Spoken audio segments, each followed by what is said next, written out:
Yeah, that's wild to me because hip hop is a pick me sport. Yeah. Jay-Z said, I'm the king of New York.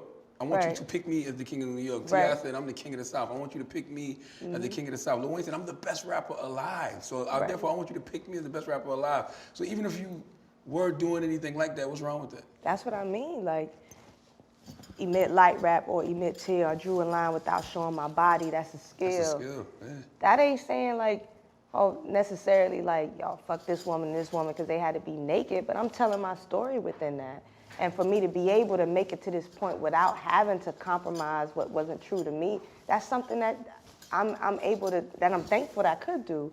For other women that feel like I don't want to do that because that's not true to me. If it's true to you, do it. But I also speak for the women that take the path they want to take, and you don't have to take that path. There's room for us all. That's all that means. Like, you know, for somebody to take that and to flip it to like yo, y'all are wild for the night. Do you really feel like there's room for everybody?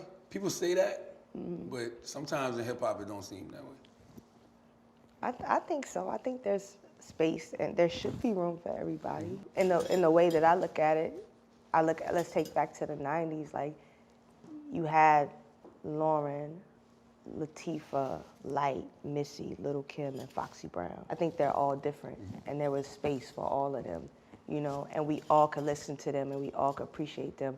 You know, I'll get DMs from some girl. I love it because it's so funny. She's the last one I saw. She's like, my boyfriend probably think I'm crazy because I be on my Rapsody, Cardi B, Ari Lennox all in one.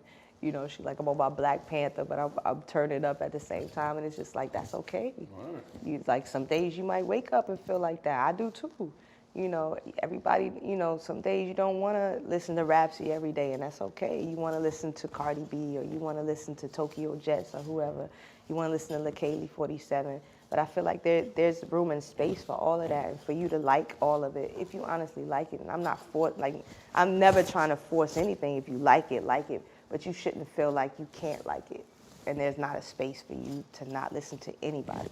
Right. Like, that's when I say there's space for everybody. That's how I look at it. The same way there's space for a Young Thug, there's space for a Kendrick Lamar. You know what I'm saying? Like, what were your expectations for the Eve album?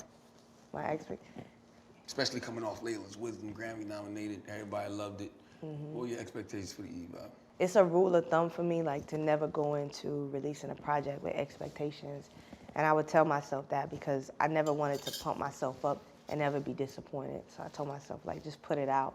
Whatever you get from it, you take it and you expand from there. But with this one, it was just like, one, I wanted or expected for it to reach Black women first and for them to love it. Like, that's what I wanted. Like, that's who I was talking to. I wanted to give something good back. And two, because I was so proud of what we did and how much growth I had, like, I expected it, you know, to be critically acclaimed, which it was. You know, I didn't expect to get nominated for every award, but the Grammys, you know, were one of the first and only award shows to ever acknowledge me.